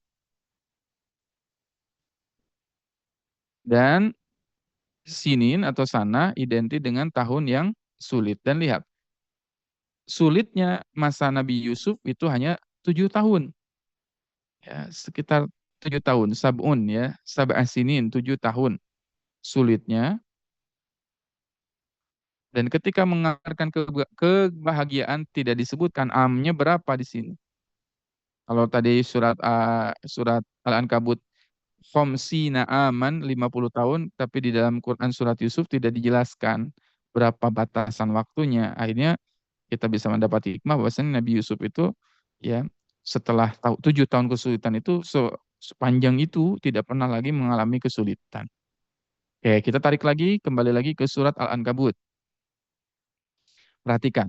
Nabi Nuh alaihissalam, kalau kita membaca dengan patternnya dari Qurannya, alfasanatin ila khamsina aman. Sebetulnya Nabi Nuh alaihissalam hidup 1000 tahun plus 50 tahun. Karena illa di sini ya sering diterjemahkan tadi dikurang. Padahal kalau kita lihat ada kata sanah dan aman. Sehingga kalau kita lihat 1000 tahun tambah 50 jadi 1050 tahun hidupnya. Kita lihat lagi 1000 tahun itu ya 1000 tahun itu ya Allah Subhanahu wa taala jelaskan kepada kita bahwasannya fala bisa fihim alfasanatin illa khamsina aman. Ya. Bahwasannya ujian meskipun kamu diuji ya dengan ujian yang begitu panjang, ujiannya begitu panjang, tapi lebih banyak mana kata Allah kamu diuji atau diberi nikmat?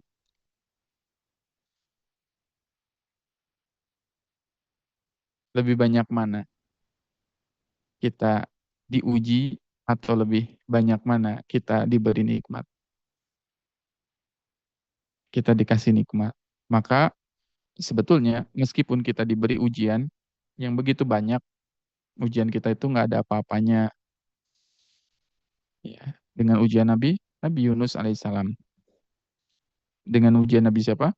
Nabi Nuh alaihissalam. Ya. Karena amnya di sini khamsina aman hanya 50 tahun. Ya. Nabi Nuh alaihissalam bahagianya itu cuma 50 tahun. Ini ya, Nabi Nuh itu bahagianya apa? 50 tahun di sini. 1000 tahunnya penuh dengan penderitaan dan ujian. Nah, kita seberapa banyak nih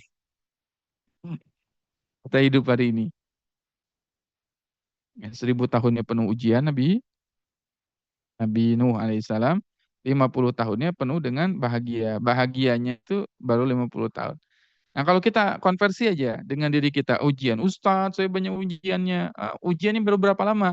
Baru 3 tahun, Ustadz. Nah, dibandingkan dengan kebahagiaan yang Allah beri, bandingkan dengan kisah Nabi Nuh alaihissalam, Nabi Nuh lebih banyak ujiannya dibandingkan bahagianya. Berapa persennya nih? Dari 1000 tahun dengan 50%. 50%-nya. Allahu Akbar. Allahu Akbar. Nggak ada apa-apanya. Maka kita tuh sering kali menjadi orang yang paling menderita, padahal ujian kita pun baru beberapa tahun. Sekali lagi, tanpa mengurangi rasa hormat. Ayah bunda punya masalah masing-masing dan sebagainya, namun perhatikan, ujian kita itu tidak ada apa-apanya dibandingkan dengan ujian para nabi. Baru segitu, ya, baru segini. Tapi kita kadang-kadang udah banyak ngeluh. Ya, baru diuji berapa? Ustaz, saya diuji sakit. Berapa lama ibu sakit? 3 bulan. Baru 3 bulan gitu ya. Dibandingkan dengan Nabi Nuh tadi, bahagianya hidupnya cuma 50 tahun, 1000 tahunnya ujian. Penuh dengan ujian. 50 tahun itu pun kata para nabi, setelah apa dilanda ujian yang besar, banjir besar gitu kan. Baru bisa merasakan nikmatnya. Hidup itu setelah 50 tahun pasca dari peristiwa banjir, 50 tahun hidup setelah itu wafat. Ya Allah Akbar. Nabi Yusuf tadi, ya, 7 tahun menderitanya, eh, sisanya sab'un syida min ba'di dzalika amun fihi yughathun nas wa fihi yasirun. Jadi ketika kita dihadapkan dengan sesuatu ujian yang ada dalam diri kita, yakinilah bahwasannya ujian itu kecil. Sehingga di dalam surat Al-Baqarah ayat 155, "Walanabluwannakum bisyai'in minal khawfi wal ju'i wa naqsin minal amwal wal anfusi wa thamarati wa basyiris sabirin."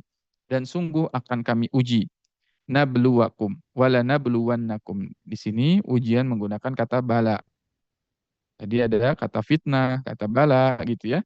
Fatanna ya. Wala nabluwannakum bisyai'in. Kami akan uji kalian dengan syai'in. Nah, di sini ada kalimat apa? Syai'in. Kami akan uji kalian dengan sesuatu yang kecil.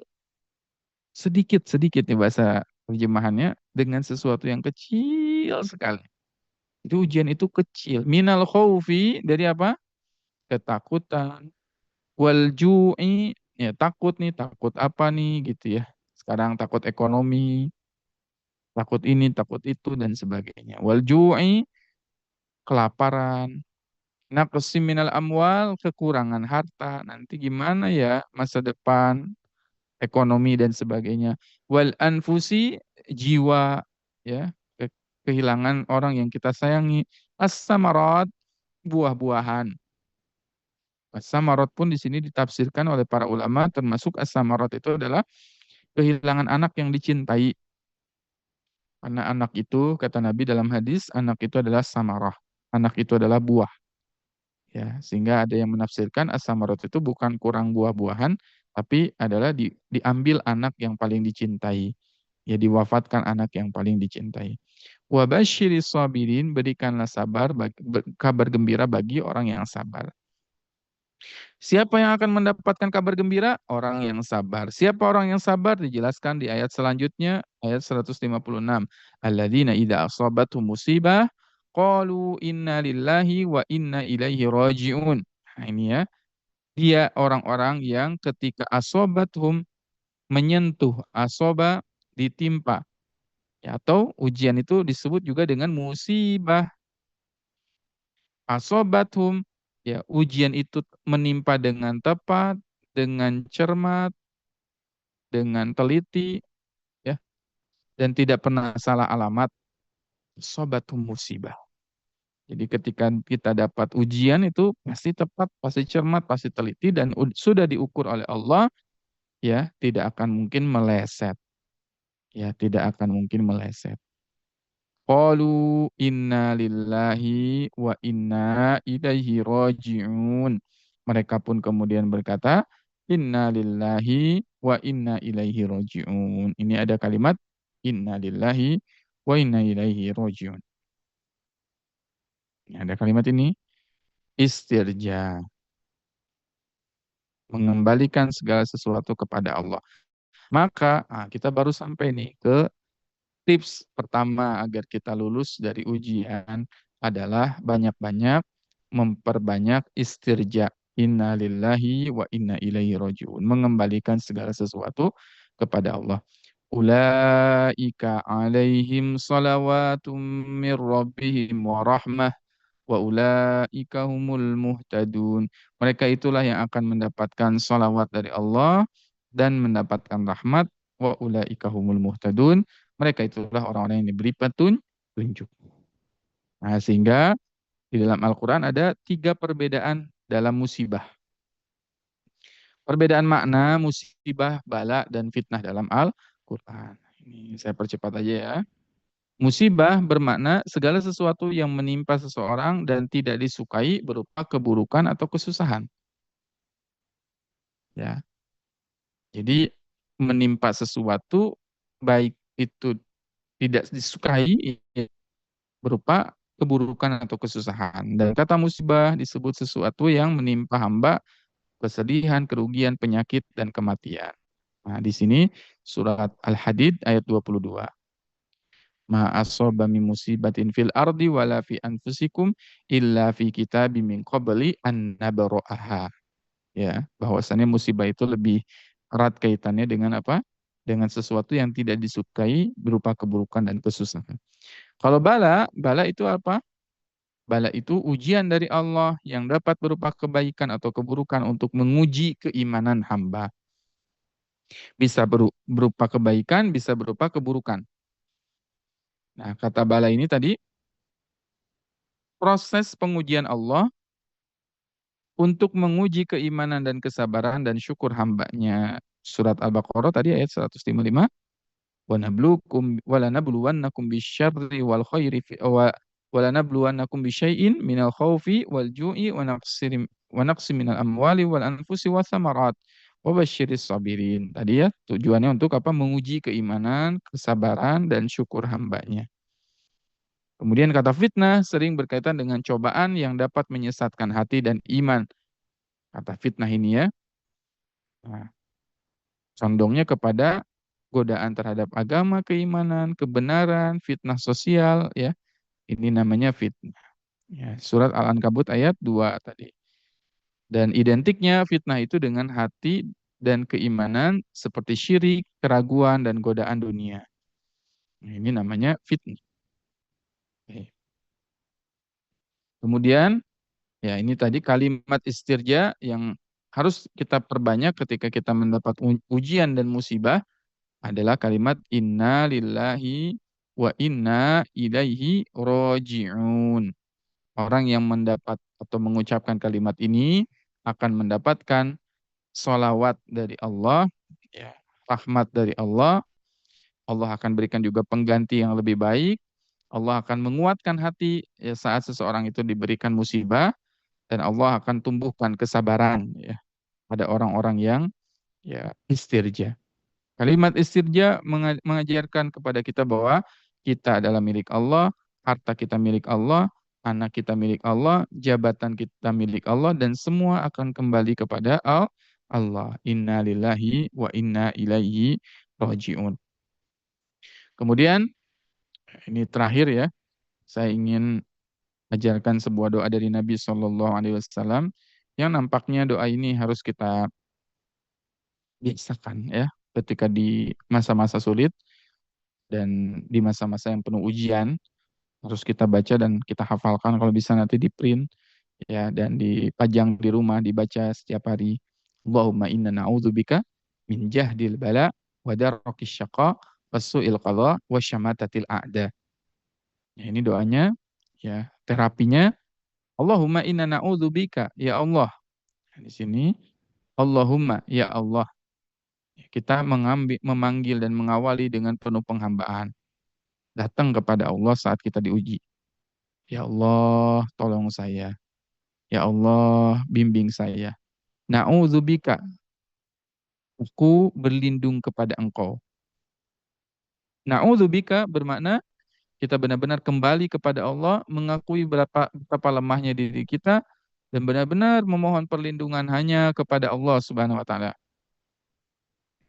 Min jahdil bala, dari jahd, juhud ya, berasal dari kata apa? Juhdun, kesungguhan, atau ya sesuatu yang benar-benar menguji kita berupa ujian yang sangat memberatkan kehidupan kita. Min jahdil bala, kita berdoa kepada Allah agar musibah yang sangat berat dan melelahkan hati dan raga kita dijauhkan. Wadarokis syaqa, dan kita berlindung daripada datangnya kesengsaraan yang terus-menerus. Ini sering saya dapatkan ya, orang yang, Ustadz, mohon doanya, saya diuji dengan ujian yang begitu banyak sekali ujiannya, tidak pernah berhenti-henti. Datang ujian ini, selesai ujian ini, datang lagi ujian ini, beda lagi ujiannya. Itu namanya darokis syaqa. Darokis syaqa. Nah, kenapa datang? Nah, kita bisa mengusirnya dengan kalimat wadarokis syaqa. Ya. Ujian yang nggak pernah selesai. Selesai dengan ujian hutang, datang ujian anak. Selesai ujian anak, sakit. Selesai sakit, datang ujian pasangan. Setelah ujian pasangan, datang ujian yang lain. Itu namanya darokis syaqa. Ya, terapinya adalah baca doa ini. Allahumma inna na'udzubika min jahdil bala wa darkis syaqa. Ya. Wa darkis syaqa pun bisa berupa tadi kesedihan dan penderitaan yang berkepanjangan tanpa henti. Wasu'il qada, wasu'il qada. Ya. Dan buruknya takdir, kita berlindung daripada takdir yang buruk. Ya, ketetapan Allah yang buruk di dunia maupun di akhirat. Wa syamatatil a'da. Ini menarik doanya ya. Kita berlindung daripada kegembiraan musuh atas musibah yang menimpa kami. Doa agar kami dijauhkan dari perasaan puas dan senang musuh atas kesusahan kami. Kenapa? Ada loh orang-orang yang ketika kita dapat ujian, dia malah senang. Dia malah tertawa, dia malah gembira. Oh, kasihan ya dia diuji. Dia senang. Itu namanya syamatah. Syamatatil a'da. Hati-hati. Karena kadang-kadang kita ketika kita bangkrut, ketika kita di titik bawah, di titik nol, di titik rendah, gitu ya. Ada orang-orang yang bahagia justru dengan kejatuhan kita. Nauzubillahi min dzalik. Itu namanya syamatatil a'da. Maka tidak ada terapi terbaik dalam kehidupan ketika menjalani ujian selain mengamalkan apa yang diajarkan oleh Nabi Shallallahu Alaihi Wasallam dalam kehidupan kita. Siapa yang baru tahu doa ini?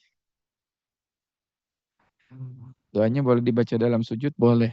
Ya, boleh di tahiyat terakhir dan sebagainya karena ini bukan bersumber dari Quran. Ada yang baru tahu doa ini? Ini sudah jauh-jauh di hari diajarkan oleh Nabi Shallallahu Alaihi Wasallam. Seakan-akan Nabi memprediksi bahwasannya akan datang umatku yang tadi jahdil bala, ujiannya makin berat. Darokis syaqa, ujiannya nggak pernah berhenti-berhenti. Sengsara terus gitu ya. Negatif terus, minus terus, itu namanya darokis syaqa. Wasu'il qada, su'il qada, takdirnya buruk gitu ya. Wasyamatatil a'da, udah jatuh, orang-orang ya, musuh-musuhnya senang lagi dengan dia. Itu namanya syamatah al-a'da.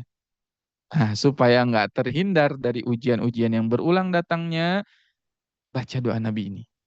Ya, baca ini, amalkan ini, hafalkan, sebarkan, ajarkan kepada teman, sahabat, keluarga, anak-anak kita. Nah, supaya kamu nggak diuji dengan ujian yang terus bertubi-tubi datangnya, terus takdir itu buruk yang datang kepada kita, dan orang-orang ya seringkali gitu ya senang dengan kejatuhan kita. Naudzubillah min dzalik. Maka bacalah doa ini. Ini terapi dari Quran agar kita bisa menghadapi badai dalam kehidupan. Jahdil bala, darki syaqa, su'il qada, wasyamatatil a'da. Wallahu a'lam bissawab. Ini yang bisa kita pelajari pada kesempatan malam hari ini. Kembalikan segala sesuatu kepada Allah. Inna lillahi wa inna ilaihi raji'un. Dan untuk menangkis dan menangkal berbagai macam takdir-takdir yang buruk, ya, kesulitan-kesulitan dan musibah-musibah yang datang, berbanyaklah membaca doa.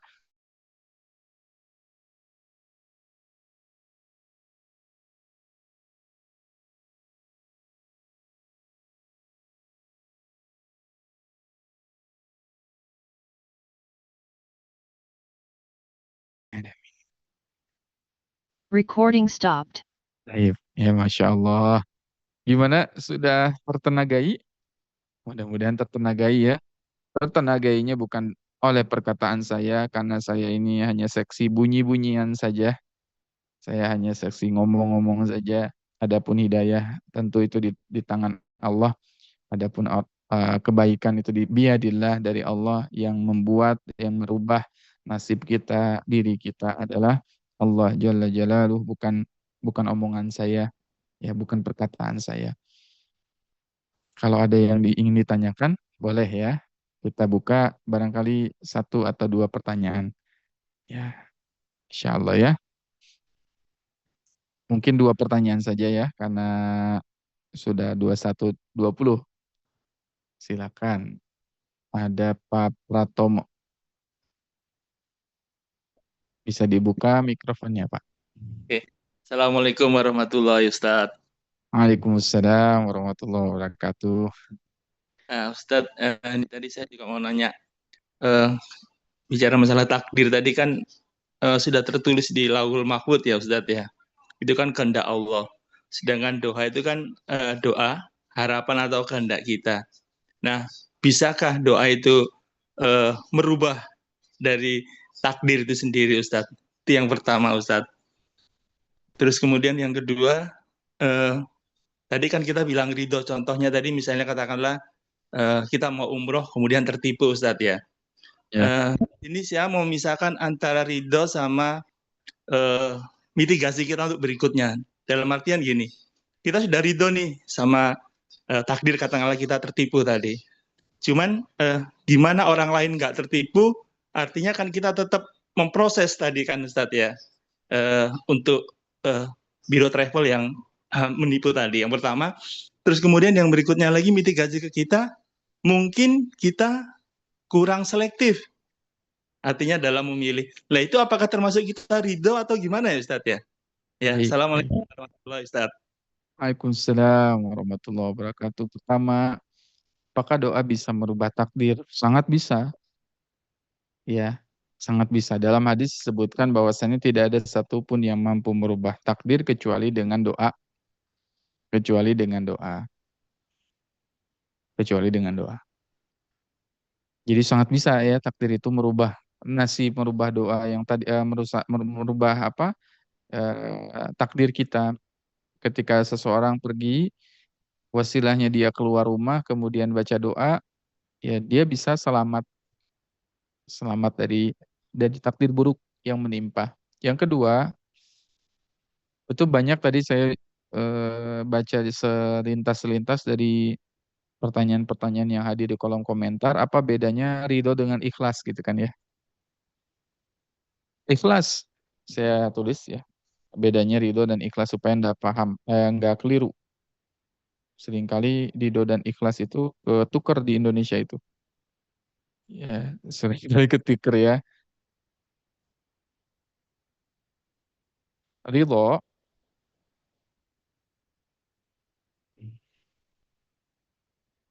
ridho itu terjadi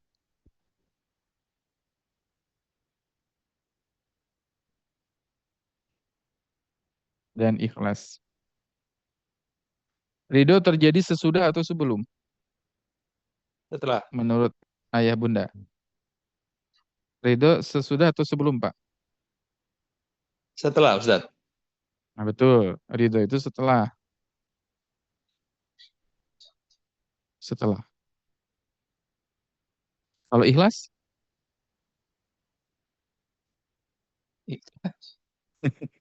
Setelah juga Ustadz.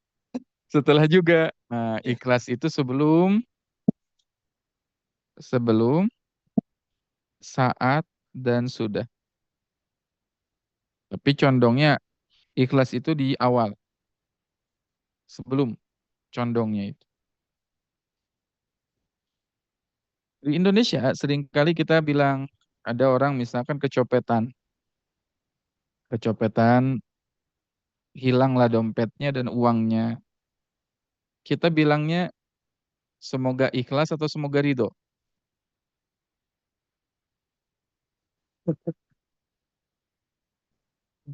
Kalau di Indonesia gitu ya, yang ikhlas ya gitu ya. yang ikhlas ya gitu kan. Semoga ikhlas. Ada orang wafat. Ketika wafat biasanya gimana bilangnya? Semoga yang ditinggalkan ikhlas. Padahal ikhlas itu bukan di akhir, tapi ikhlas itu di awal. Ikhlas itu di awal. Kita mengerjakan sesuatu harus lihat di awalnya ikhlas. Dalilnya mana? Surat Al-Bayyinah. Wa ma umiru illa liya'budullaha mukhlishina lahuddin. Kita tidaklah diperintahkan untuk apa? Beribadah itu dengan ikhlas. Ikhlas itu simpannya di awal. Nah, kalau ridho baru nanti di akhir. Jadi bukan semoga ikhlas ya, tapi semoga ridho ya, gitu. Jadi kecopetan apa? Kecopetan dompet bukan yang ikhlas ya, tapi bilang apa? Yang ridho ya, gitu. Kenapa? Karena ridho itu tadi setelah ya kejadiannya itu ridho itu setelah ya kejadiannya ridho itu adalah setelah. Wallahu alam bishawab. Begitu ya Ya, terkait makasih. dengan ridho dan ikhlas, Pak. Cukup Pak dipahami? Ya, ya, Alhamdulillah. Baik, selanjutnya di sini ada Bunda Yeni. Silakan. Tadi ada Bunda Yeni, ada. Ah, nampaknya nggak jadi cek-cek, nggak jadi ya bertanyanya. Nah, kalau tidak jadi nggak masalah. Alhamdulillah, jazakumullah khair. Terima kasih bagi ayah bunda yang menyimak sampai akhir ya. Mudah-mudahan ilmunya bermanfaat dan mudah-mudahan kita diizinkan oleh Allah bisa bisa lulus dari berbagai macam ujian yang kita jalani hari ini dan mudah-mudahan Quran yang kita baca ini bisa jadi penguat bagi segala ujian yang kita hadapi hari ini. Ya, kita cukupkan saja pertemuan malam hari ini dengan mengucapkan hamdalah. Alhamdulillahirabbil alamin. Istighfar, astagfirullahaladzim dan akhir majelis subhanakallahumma wa bihamdika asyhadu an la ilaha illa anta astaghfiruka wa atubu ilaik. Wassalamualaikum warahmatullahi wabarakatuh.